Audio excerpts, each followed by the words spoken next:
pasal atau asas-asasnya.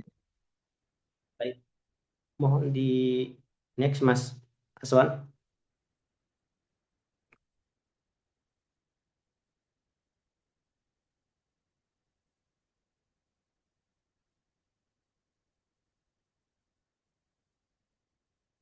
Baik. Nah, kita akan bahas terkait somasi ketika kita ingin mau melakukan somasi seseorang dalam kasus soal prestasi itu kapan bisa dilakukan. Seperti saya bilang tadi, lahirnya somasi dalam wan prestasi itu karena ada perjanjian. Baik itu perjanjian jual beli, sewa menyewa, jasa maupun perjanjian utang piutang ataupun perjanjian-perjanjian yang lain yang mengikuti perkembangan zaman. Nah, menurut Prof. Subekti bahwa somasi dalam kasus dalam konteks uang prestasi ketika terjadi uang prestasi dalam keadaan di mana seseorang yang mengikatkan diri dalam perjanjian tersebut tidak memenuhi kewajibannya yang telah diperjanjikan atau melaksanakannya namun tidak sebagaimana mestinya. Jadi ini kata kunci. Tidak memenuhi kewajibannya sebagaimana dalam perjanjian ataupun melaksanakannya namun tidak seperti dalam perjanjian. Nah, sederhananya ataupun unsur-unsurnya itu ada empat. Seseorang itu bisa dikatakan memprestasi agar kita nanti bisa somasi itu dalam konteks apa permasalahan itu. Yang pertama adalah apabila seorang itu tidak melaksanakan prestasi sama sekali. Jadi setelah perjanjian dia menghilang, tidak beritikat baik untuk membayar atau memenuhi prestasi ataupun kewajiban yang tertuang dalam perjanjian mereka. Yang kedua, melaksanakan prestasi tetapi tidak sesuai dengan perjanjian dan ini sering. Perjanjiannya A tapi dia melakukan B. Nah, salah melakukannya. Nah, baik itu keliru, kesalahan yang disengaja ataupun sebagian dia melakukan perjanjian itu benar tapi sebagian, tidak semuanya. Itu juga masuk dalam bentuk uang prestasi. Yang ketiga, terlambat melaksanakan prestasi. Jadi sudah lampaui waktunya, sudah ditetapkan misalnya 1 tahun, namun dia melaksanakannya malah tahun berikutnya. Nah, di luar waktu yang telah disepakati. Yang keempat adalah melakukan sesuatu yang menurut perjanjian tidak boleh dilakukan. Di perjanjiannya harus lakukan A, B, C dan sebagainya, yang tidak dilakukan A, B, C, namanya dia melakukan sebaliknya. Yang seharusnya dia lakukan yang harus dilakukan, namun malah dia tuh melakukan sesuatu yang seharusnya tidak dilakukan. Itu nanti masuk ke wan prestasi juga atau kriteria wan prestasi atau bentuknya. Baik Mas, di next.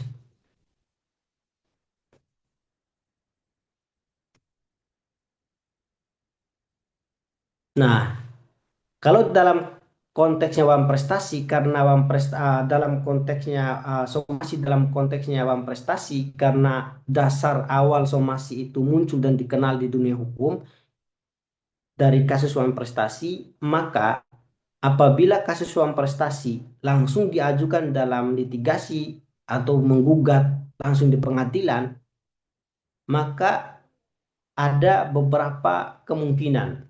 Saya di sini menyampaikan ada tiga. Yang pertama adalah gugatan Wapres tersebut dapat dianggap prematur. Tidak cukup umur, kok bisa melakukan gugatan. Nah, bahasa sederhana seperti itu. Nanti ujung-ujungnya di NO. Kemudian yang kedua, tuntutan ganti rugi kehilangan dasar hukum. Karena seperti yang saya sampaikan, tuntutan ganti rugi itu harus terlebih dahulu dilakukan somasi. Ketika tidak diindahkan, maka barulah muncul tuntut ganti rugi atas perbuatan yang tersomasi tersebut. Kemudian yang ketiga, seseorang belum dianggap lalai secara hukum apabila belum ada surat somasi. Nah, dasar hukumnya itu ada 4 dan yang terbaru di putusan PN ya, Sidikalang nomor 15 garing PDTG garing 2025 itu kasus-kasus terbaru dan banyak lagi jurisprudensi dari putusan Mahkamah Agung sebagai bukti bahwa dalam kasus uang prestasi tanpa diawali dengan somasi itu berpotensi DNO atau gugatan promatur, kemudian tuntutannya ganti ruginya itu kehilangan dasar hukum, kemudian kata lalai atau syarat menjadi uang prestasi itu tidak ada. Baik, next Mas.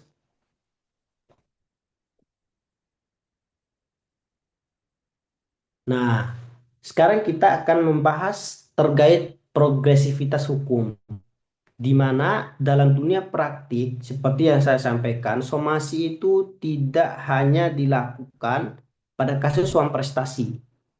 Kalau di kasus prestasi itu kan wajib konteksnya.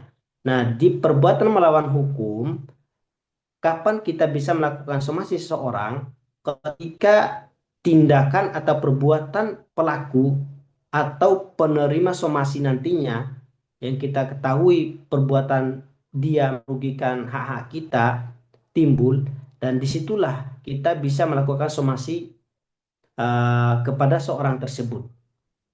Namun perlu digarisbawahi dalam kasus wan prestasi apa dalam PMH perbuatan melawan hukum itu tidak wajib seperti wan prestasi opsional. Namun karena alasannya opsional tapi penting gitu.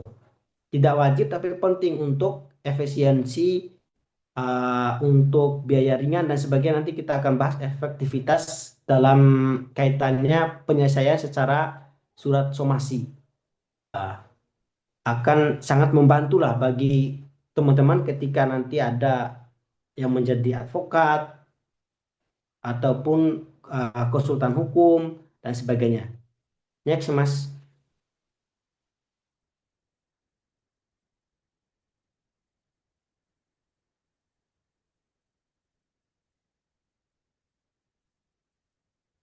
Nah, kapan somasi dilakukan dalam kasus pidana? Nah, ini sebenarnya yang betul-betul kita apa ya pahami ya. Karena kalau kasus perdata emang somasi itu muncul awalnya somasi itu dari kasus perdata. Tapi kok diterapkan di pidana? Biar pemahaman kita ada gambaran lah.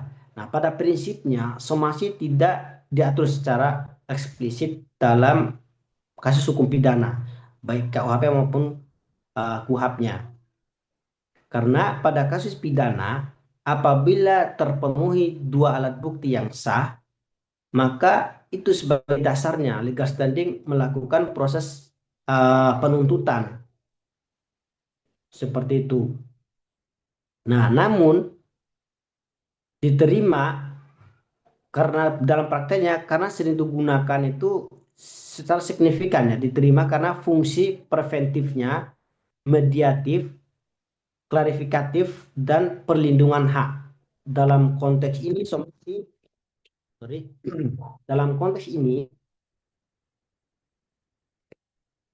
somasi dipandang sebagai syarat formil, tidak dipandang sebagai syarat formil atau wajib, melainkan sebagai instrumen pra penegakan hukum yang lebih lanjut. Terkhusus, somasi ini dilakukan pada kasus pidana, kasus penipuan, penggelapan, dan delik aduan seperti pencemaran nama baik, karena pencemaran nama baik sekarang sudah diatur lagi ya di KUHP baru kita, kemudian fitnah, penghinaan ringan, pencurian dan penggelapan dalam keluarga sebagai langkah awalnya.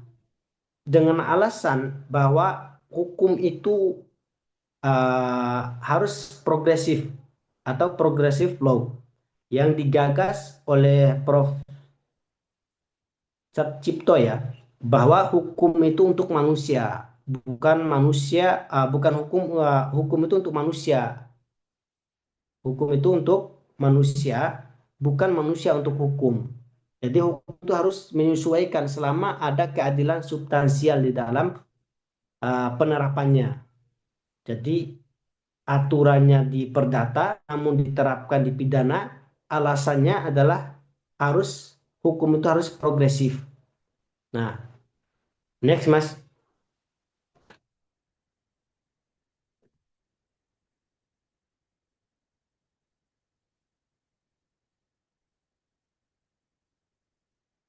Nah, mungkin ini alasan-alasan yang bisa kita terima sebagai orang hukum bahwa kenapa sih somasi itu diterima dalam kasus pidana dengan asas ultimum remedium, bahwa penyelesaian secara pidana atau di pengadilan itu sebagai syarat terakhir lah ketika tidak efektif lagi upaya hukum yang lain. Karena juga langsung melakukannya penuntutan atau pelaporan, pengaduan itu seakan-akan kesannya tergesa-gesa sebagai tergesa-gesa melakukan retribusi ya, retribusi atau penghukuman. Karena di KUHP baru khususnya itu sangat-sangat eh, menjunjung tinggi nilai kemanusiaan dengan keadilan restoratif justice atau RJ itu. Nah, kemudian asas yang bisa kita gunakan agar eh, kenapa sih somasi itu bisa digunakan dalam kasus pidana, itu asas restoratif justice, asas subsidiaritas hukum pidana, kemudian asas itikat baik. Jadi itikat baik itu tidak hanya dikenal dalam kasus perdata, namun dikenal juga dalam kasus pidana, di mana seseorang itu ketika dirugikan haknya jadi korban, dia itu punya itikat baik juga penyelesaian secara kekeluargaan sebelum melakukan pelaporan ataupun pengaduan. Nah, seperti itu asas asas lain pun masih bisa kita gunakan sebenarnya, tapi yang paling penting itu asas ini. Next, Max.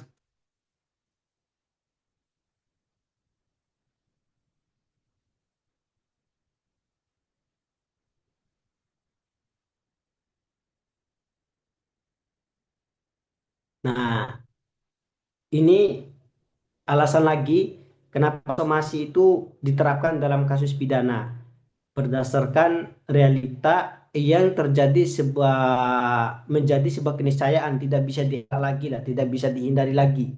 Karena banyaknya yang awalnya utang piutang yang berujung pada penggelapan, kemudian kerjasama bisnis yang berujung penipuan, pencemaran nama baik dalam apa namanya media elektronik yang tidak kita bisa tahu kemudian alamatnya, terus siapa melakukannya, kecuali dengan nama-nama medianya itu pun, dengan itulah memudahkan orang untuk melakukan penyelesaian, menegakkan keadilan. Kemudian penguasaan barang atau benda tanpa hak. Nah, ini banyak permasalahan-permasalahan. Dalam kasus pidana itu nanti ada pidana murni, ada juga ada unsur perdatanya. Nah, pada umumnya semua permasalahan itu bisa dilakukan somasi, terkhususnya delik aduan kasus pidana ada unsur perdatanya. Kemudian siapa yang dapat membuat somasi? Nah, siapa yang mendapat somasi ini masuk pada pembahasan kita. Nah, yang dapat membuat somasi itu yang pertama bisa individual, person, orang yang dirugikan itu. Bisa juga kolektif atau barengan atau gabungan antara orang-orang yang dirugikan tadi melakukan membuat somasi. Nah, baik mereka membuat melalui pihak lain ataupun dengan menggunakan jasa advokat. Seperti tadi yang juga disampaikan oleh Pak Subhan. Nah, somasi itu ya tidak harus lawyer juga. Apabila sudah ada kuasanya, selama itu tidak ada proses ke litigasi pengadilannya, ya bisa saja kita melakukan somasi. Next.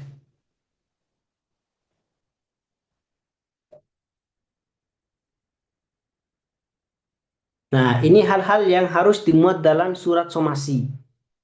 Nah, ada 8 poin yang saya rangkum. Yang ini saya rasa ini sudah sangat bagus lah ketika somasi itu memuat 8 hal ini.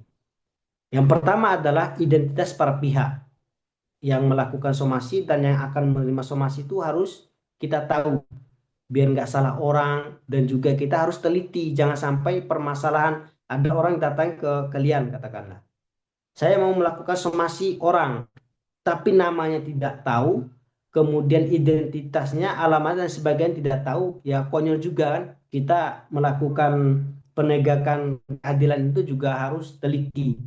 Karena yang kita jual itu pun harga diri juga. Jangan sampai asal-asal somasi tanpa mengetahui identitas para pihaknya.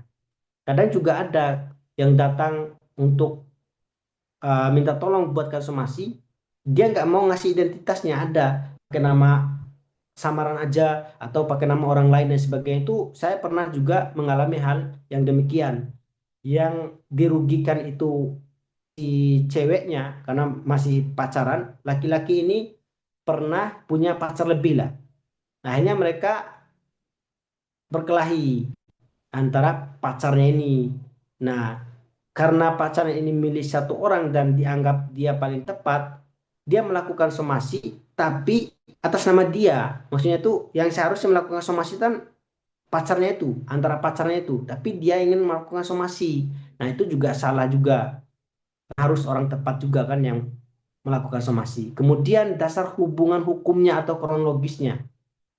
Kenapa seseorang itu kita lakukan somasi atau membuatkan dia itu surat somasi. Kita kirimkan surat somasi itu apa hubungannya, apa kronologisnya, permasalahan hukumnya apa. Jangan sampai bukan permasalahan hukum kita somasi. Nah, yang ketiga bentuk permasalahannya. Jadi kalau kita sudah paham permasalahan hukumnya seperti apa, nah dari sekian permasalahan hukumnya, permasalahan hukum apa yang eh, menimpa dia yang harus kita selesaikan. Apakah nanti kasus suam prestasi, perbuatan menghukum atau pidana? Kalaupun pidana, pidana apa? Nah, ini yang ketiga. Yang keempat, dasar hukumnya. Jadi dasar hukumnya untuk kita melakukan somasi pasalnya, pasal apa yang harus orang itu langgar atau yang orang itu melanggar pasal apa. Nah, dasar hukumnya juga harus kita tuangkan, bukan hanya bentuk permasalahannya. Contoh kalau misalnya bentuk permasalahannya pencemaran nama baik, tapi kita tidak mencantumkan pasalnya nanti di poin berikutnya. Nah, harus ada dasar hukumnya yang menjadi legal standing kita agar orang itu paham, oh saya ini melakukannya melanggar pasal ini. Karena ada orang melakukan sebuah kesalahan, dia tidak paham itu sebuah kesalahan. Ataupun dia tidak paham seberapa tingkat besarnya kesalahan dia.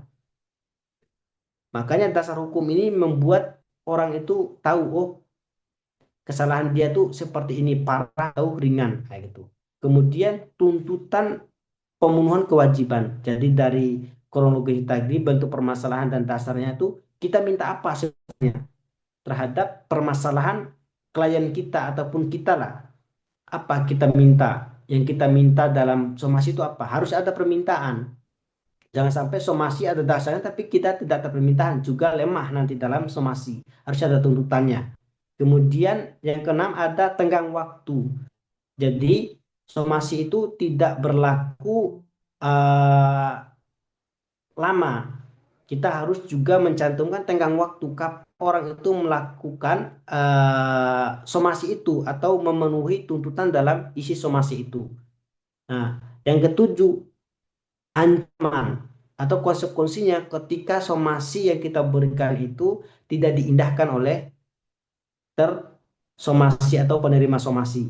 Harus ada, misalnya katakanlah ketika tidak diindahkan ya kita melakukan proses hukum yang lebih jauh lagi, melaporkan atau menggugat di pengadilan. Kemudian yang ke-8 adalah membuka ruang komunikasi, negosiasi dan sebagainya. Jadi somasi itu tidak menghukum, namun buka ruang untuk berdialog, mediasi, bagaimana penyelesaian permasalahannya. Intinya di situ.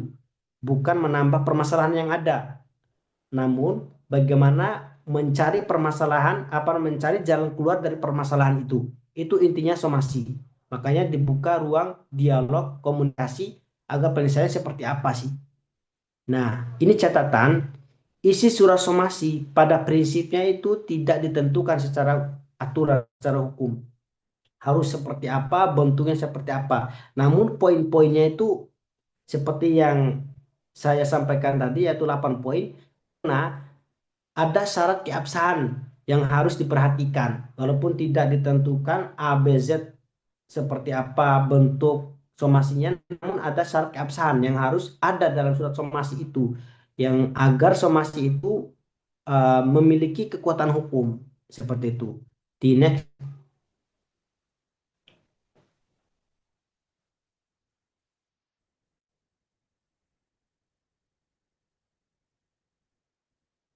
Nah, ini syarat keabsahan somasi agar memiliki kekuatan hukum pembuktian ataupun nanti sebagai bukti tambahan yang kita pegang lah, dilakukan secara tertulis, kemudian ditunjukkan kepada pihak yang bersangkutan.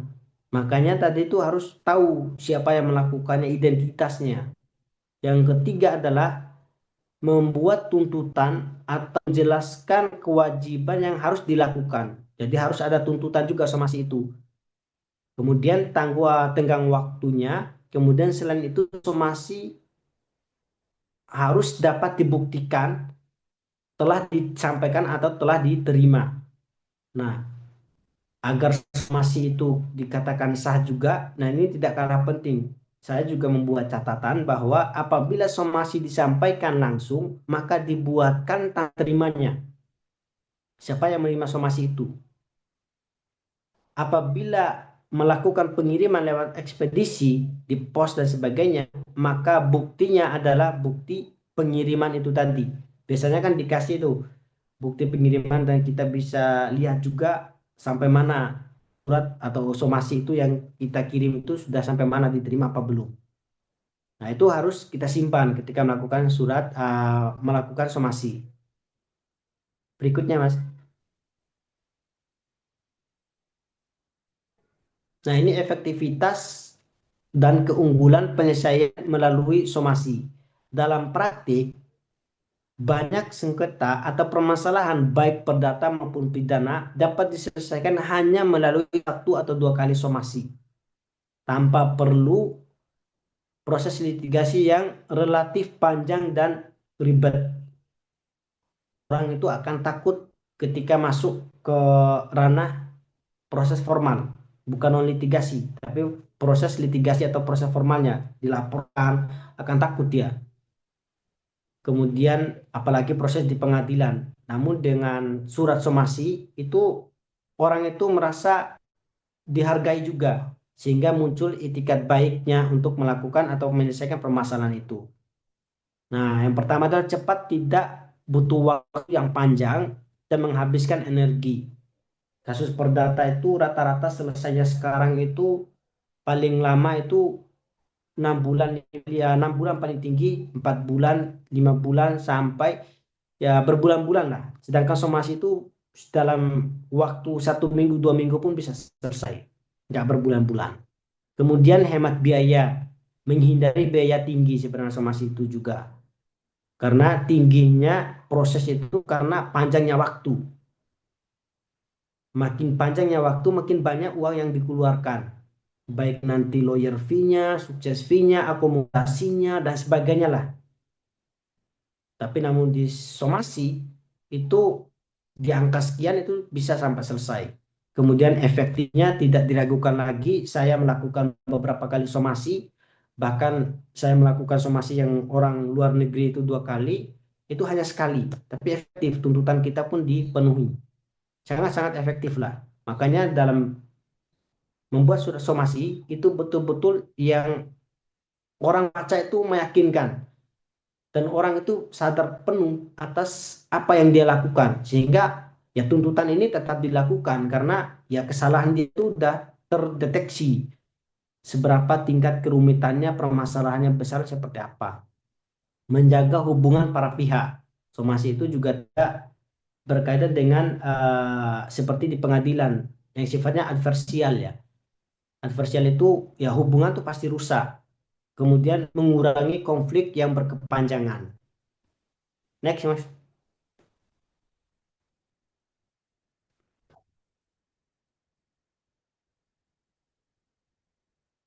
Nah, ini pembahasan sudah selesai berarti ya. Jadi ya hukum itu ya tetap ditegakkan, namun juga harus adil dan selektif lah. Tidak serta-merta melakukan hukum itu serta-merta itu membuat orang itu terlaknat. Tidak. Makanya salah satu caranya adalah dengan melakukan somasi. Seperti itu. Saya kembalikan kepada Mas Moderator. Oke, baik. Terima kasih kepada Pak Imam atas penyampaian materinya tentang penyusunan surat somasi.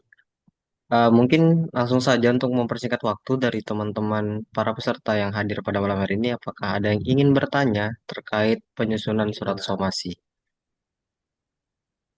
Baik, langsung saja dari Ibu Dia Eka Wahyuningsi, dipersilahkan untuk Selamat malam, bertanya. Pak. Halo, ya. Selamat malam.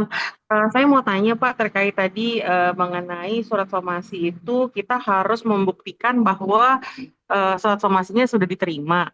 Apakah pengertiannya bahwa surat somasi itu tidak bisa dikirimkan melalui ekspedisi biasa atau harus kita yang menyampaikan atau bagaimana ya, Pak? Karena misalnya dalam contoh kasus Pak yang saya alami, saya punya perusahaan yang eh, nama mereknya dipakai oleh lebih dari 100 orang di Indonesia.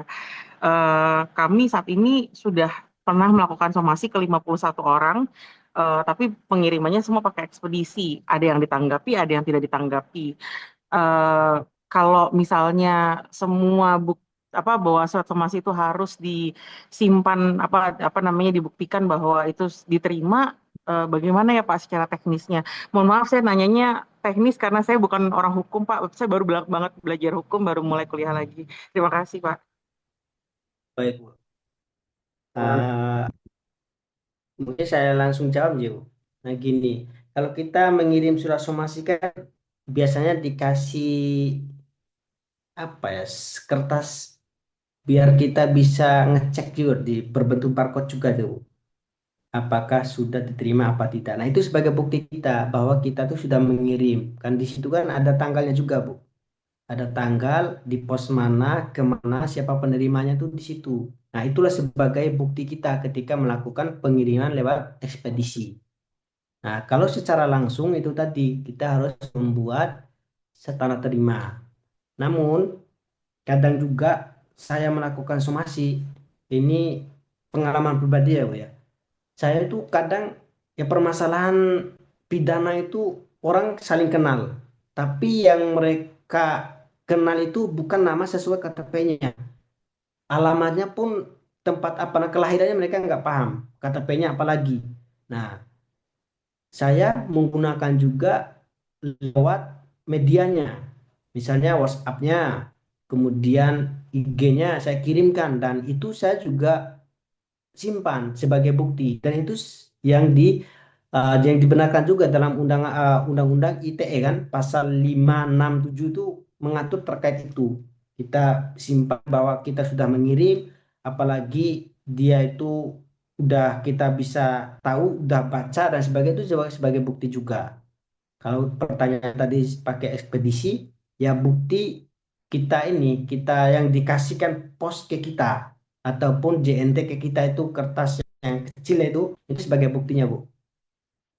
Mungkin bisa dipahami atau sudah apa namanya mewakili lah. Bagaimana, Bu? Masih belum jelas atau gimana? Ya, kalau untuk kertas yang kecil itu kan biasanya itu adalah resi sebagai tanda kirim kan ya Pak. Artinya bukan tanda terima kan Pak. Artinya itu kan sebagai bukti bahwa kita mengirim melewati ekspedisi tertentu, tapi itu bukan berarti bahwa suratnya diterima gitu Pak. Apakah bisa disamakan seperti itu untuk pembuktiannya? Sebenarnya gini, Bu. Kalau di ekspedisi itu kalau tidak diterima, biasanya kan dikembalikan, Bu. Makanya ketika kita ngirim itu kan ada alamat pengirim juga, ada kop suratnya juga. Dia kembalikan di situ.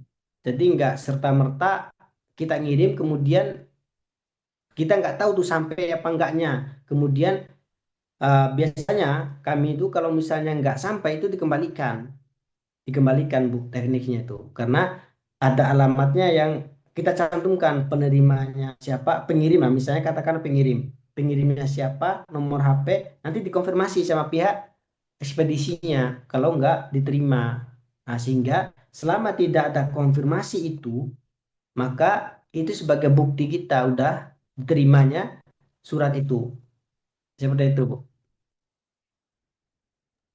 Ya, Pak. selama ini ya Kalau saya mau tanya satu lagi, Pak.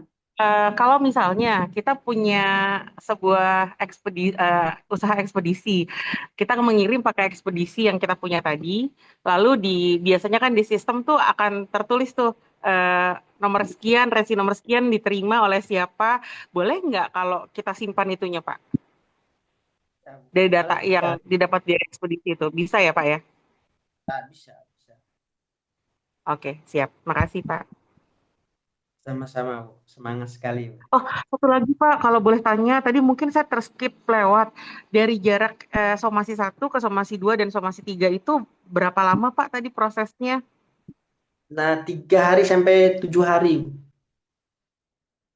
Jadi jaraknya ya, jarak melakukannya. Misalnya gini, kita melakukan somasi, kita kasih waktu 3 hari kerja, katakanlah.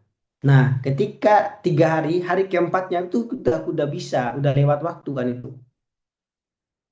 Jadi 3 hari kita kasih waktu untuk melakukan pemenuhan apa yang kita inginkan itu tadi tuntutan kita. Ketika di hari itu nggak ada komunikasi, sudah 3 hari, hari keempat udah kita bisa melakukan lagi untuk melakukan somasi lagi seperti itu.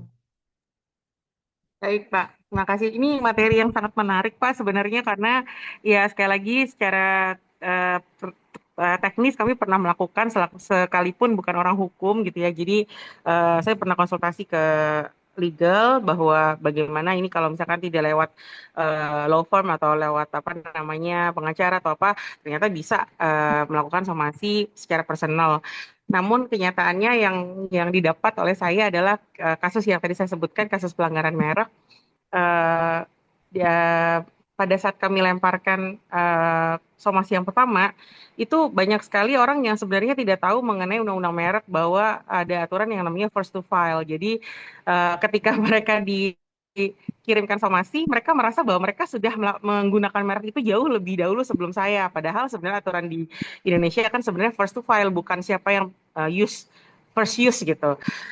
Nah, apa namanya kondisinya adalah ketika diberikan somasi pertama mereka ngamuk marah-marah gitu kan dan itu diperparah lagi kami minta waktu itu tidak 3 hari malahan Pak karena kan ya saya berpikir bahwa merubah merek usaha dari satu ke merek yang lain itu kan juga tidak mudah ya ada beberapa konsekuensi terkait bisnis maka kami berikan waktu 30 hari pada saat itu gitu ternyata setelah 30 hari tidak ada tanggapannya marah-marah tadi gitu ya kami lemparkan somasi yang kedua dan somasi yang ketiga bahkan kami disomasi balik gitu dan apa namanya ada pengancaman dan lain sebagainya gitu jadi sejujurnya saya agak apa namanya bingung tuh setelah setelah somasi kedua itu justru malah ada keributan dan lain sebagainya apa yang harus saya lakukan ya Pak sebagai sebagai apa namanya pemilik merek terkait hal itu apakah dilanjutkan ke somasi ketiga atau dilanjutkan ke ranah hukumnya atau bagaimana ya Pak menurut Bapak? Makasih.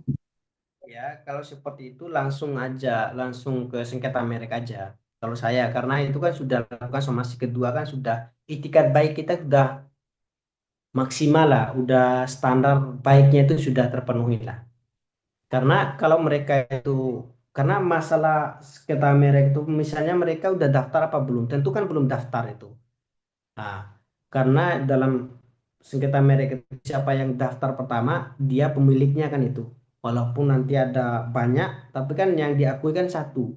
Seperti kasusnya Robin Unsu juga kan seperti itu permasalahannya. Nah, karena permasalahannya juga sangat apa ya besar juga kan kaitan efeknya juga.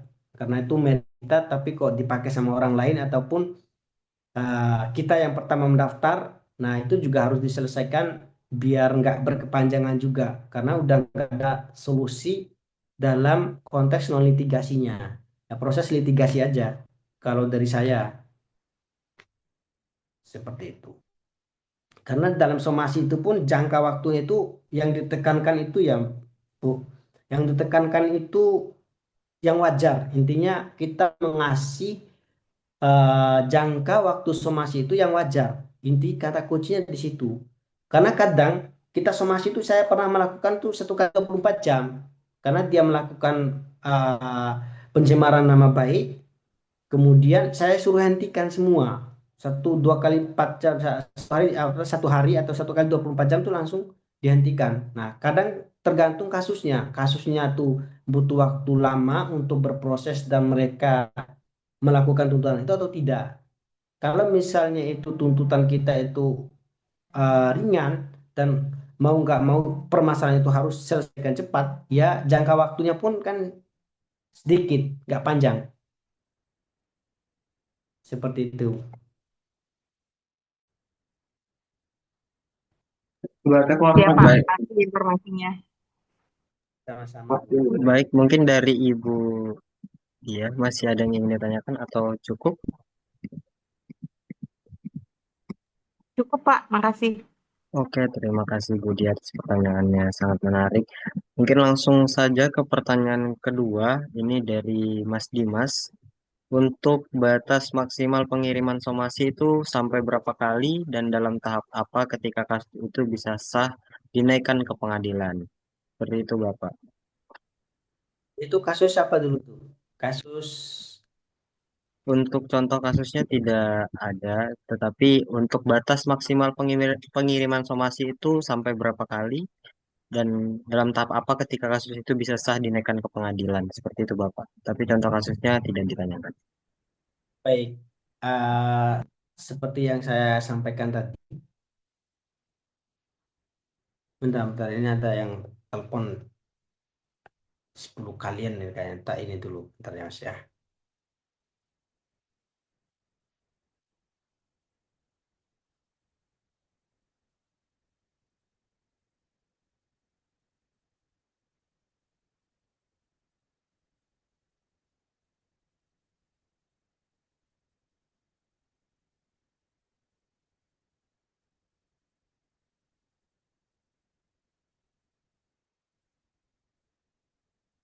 Oke. Baik, saya lanjutkan. Eh, Somasi itu maksimal 3 kali. Maksimal 3 kali. Makanya tadi 1 sampai 3 kali. Maksimal 3 kali. Kemudian sampai kapan udah mulai bisa diproses ke pengadilan? Dianggap itu sah dan wajar kan itu. Itu setelah somasi pertama. Kita udah lakukan somasi itu. Somasi pertama.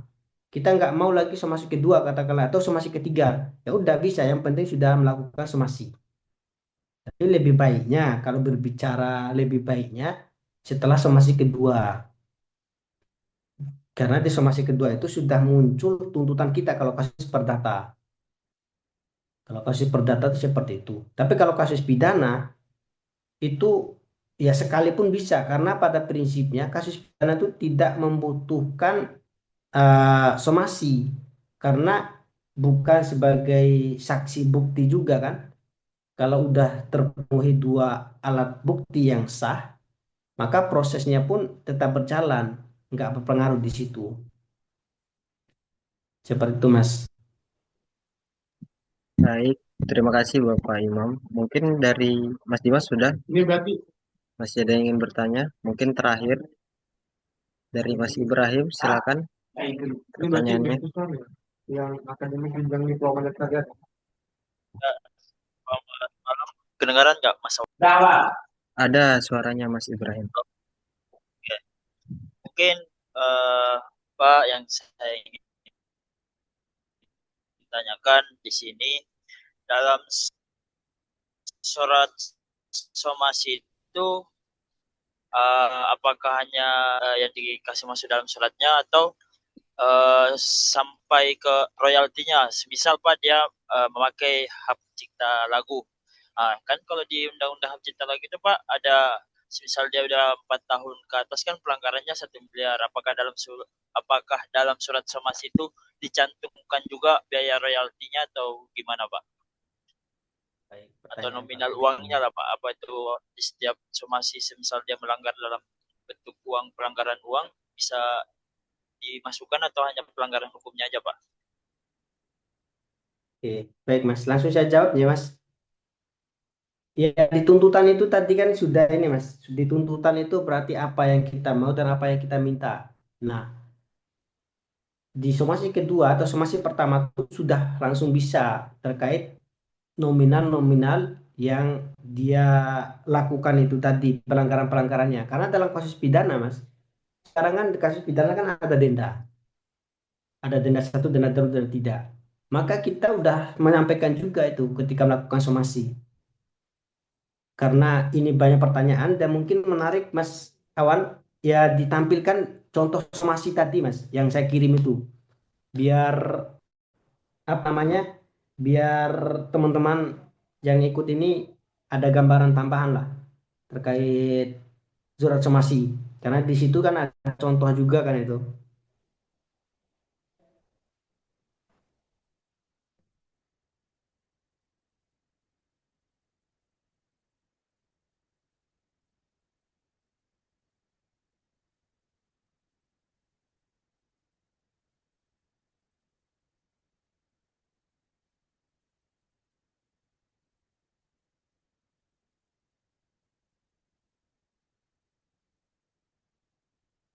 Nah, ini teman-teman sekalian, Bapak Ibu sekalian. Nah, karena surat somasi itu bisa dibuat perorangan juga kuasa hukum, maka kita akan bahas mungkin dari segi contoh yang dari kuasa hukum. Kita bahas dari yang kuasa hukum, di situ ada di atasnya lagi Mas, surat somasi.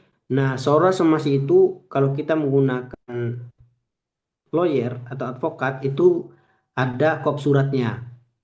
Nah, surat somasi kemudian ada nomornya, ada tanggalnya, ada tempat pembuatannya, ada bulannya, ada tahunnya.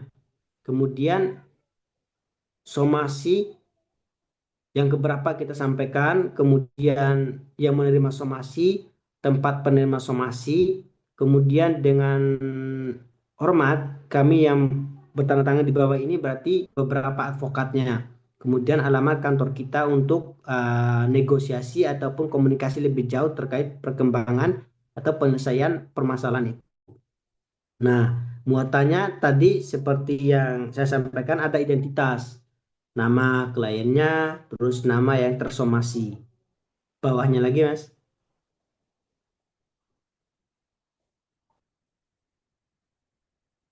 Nah, ini kronologis permasalahannya. Kronologis permasalahannya itu mereka itu kalau ini saya contohkan itu mereka pacaran, ngirim foto pap 18 lah, plus itu. Nah, tapi dijebak. Nah, mereka pacaran ternyata laki-laki ini juga ada cewek lain. Nah, cewek lainnya inilah yang menjebak agar kirim foto pap yang telanjang katakanlah seperti itu. Kemudian dikirim, namun difoto lagi, disebarkan ke orang lain ke teman-temannya. Kemudian di poin-poin berikutnya saya sampaikan bukan hanya permasalahan itu saja, namun dia bilang lonte terus ya amang kotor bahasa mereka kayak gitu. Pergaulannya sekarang lah anak-anak muda sekarang itu kan nggak tahu dari segi bahasanya seperti apa kan emang bahasa-bahasa lumayan kotor lah. Nah akhirnya permasalahan-permasalahan itu saya juga tuntut juga nanti di dasar hukum kemudian di dasar hukum ya Mas. Itu kan kronologis sama permasalahan dasar hukumnya. Nah saya juga sudah sampaikan itu di dasar hukumnya pasalnya dan ganti ruginya di pasal itu kan itu ada tuh ganti ruginya sekian berapa ratus juta berapa miliar nah itu sudah masuk semua kemudian berikutnya itu kan pasar-pasar yang dilanggar tadi tuh di bawahnya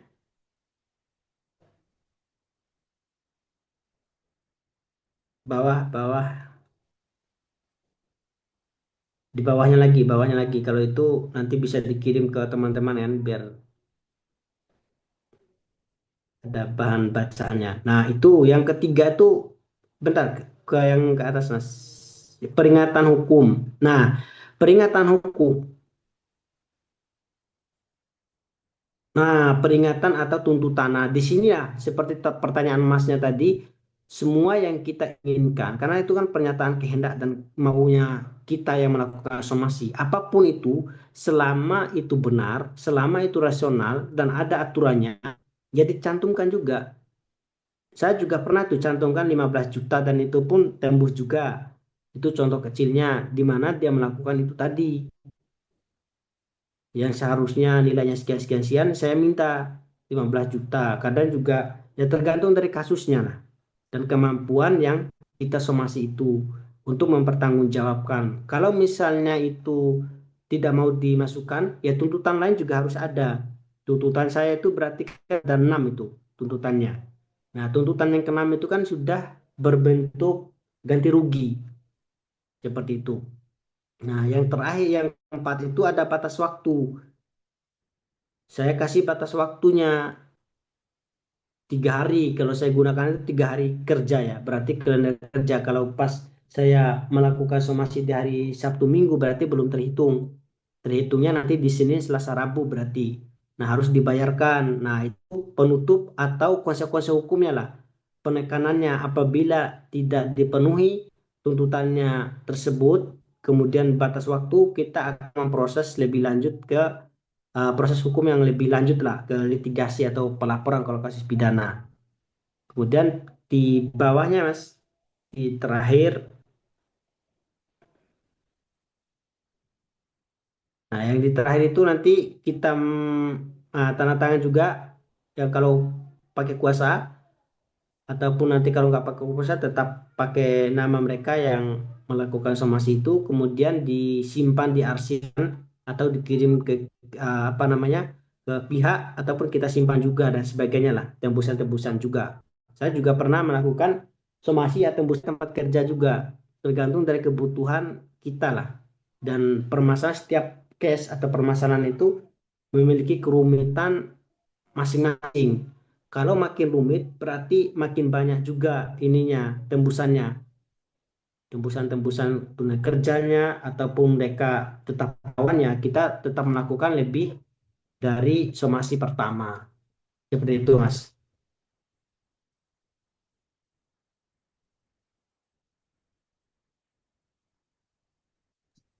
Oke, baik. Apakah dicukupkan dari Paling umur sekarang nanya? Ini terakhir Bapak ada yang izin bertanya lagi. Apakah masih berkenan Bapak? Ini dalam menyusun dasar hukum itu ada batasankah atau tidak dalam menampilkan pasal, atau ada patokan di mana pasal yang digunakan terlalu luas atau pasalnya itu terlalu sempit untuk digunakan sebagai dasar hukum. Misal menggunakan pasal KUHP itu sebagai pasal secara luas atau langsung pasal yang langsung pada tuntutannya itu. nggak ada kan? Dalam pembuatan somasi itu kita jelaskan dulu secara umum. Pasal secara umumnya apa? Baru nanti asas lex specialis terhadap legi inferiori. Jadi secara umumnya ketentuannya masuk karena perbuatan dia itu ketentuan umumnya ada dulu tuh payungnya. Nah, setelah kita menjelaskan ketentuan umumnya, ketentuan spesifiknya lagi lebih disempitkan lagi, lebih perkecil lagi lah, spesial apa, spesialis lagi lah, lebih merucut ke permasalahan. Nah, biasanya gitu. Kalau kita misalnya langsung ke permasalahan spesialisnya itu bisa, namun nanti ada bias. Ketika permasalahan itu disanggah, saya tidak melakukan ini kok. Nah, kita menjaga sanggahan itu dengan ketentuan umum. Kalaupun tidak kena pasal spesialisnya, berarti kan ketentuan umum sudah masuk.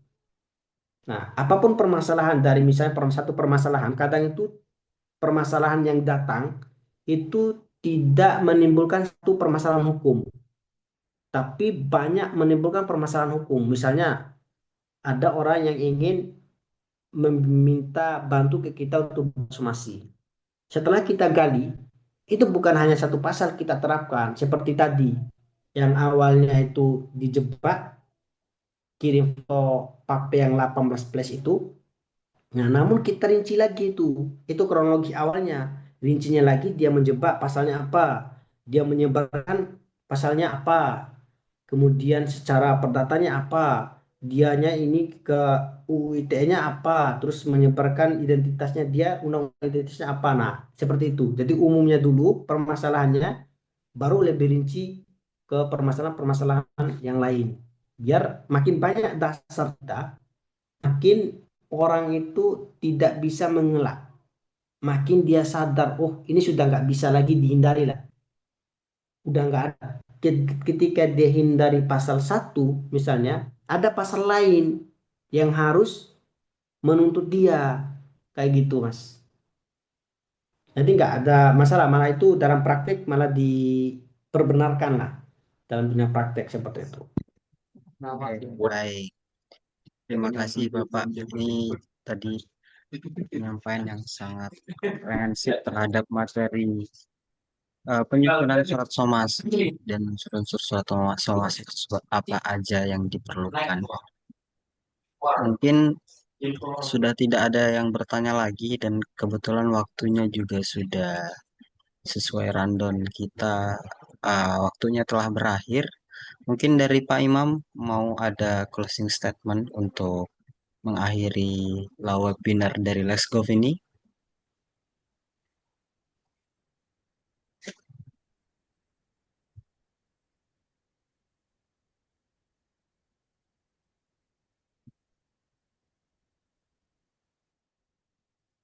Jika tidak ada, Bapak, saya cukupkan Bapak Imam. Terima kasih untuk Pak Imam atas materi yang telah disampaikan dan menjawab pertanyaan-pertanyaan dari beberapa para peserta yang telah hadir malam ini. Mungkin sebelum mengakhiri webinar ini, terima kasih saya ucapkan terlebih kepada para peserta yang sudah ikut meramaikan dari webinar ini, sehingga webinar ini menjadi insya Allah acara keberlanjutan yang akan diadakan terus nantinya. Terus yang kedua, terima kasih juga kepada para pemateri yang sudah menyempatkan waktunya untuk memberikan ilmunya kepada para peserta pada malam hari ini. Saya selaku moderator izin pamit undur diri mewakilkan para panitia lainnya, dan apabila ada salah kata dan kurang kami selama melakukan kegiatan ini, mohon maaf atas kurangnya. Terima kasih. Izin untuk menutup webinar ini. Sebelum menutup, izinkan saya sebagai moderator untuk mendokumentasikan acara ini.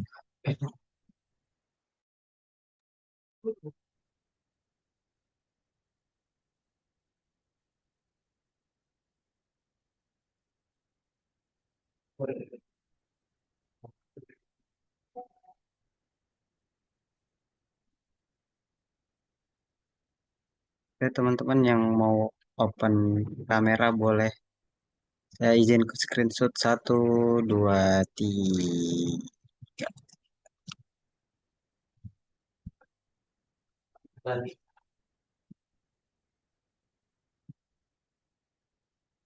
Oke, baik. Terima kasih kepada para peserta dan para pemateri yang sudah hadir. Saya ucapkan lagi sekali lagi terima kasih. Cukup sekian. Saya tutup sebagai moderator. Wassalamualaikum warahmatullahi wabarakatuh.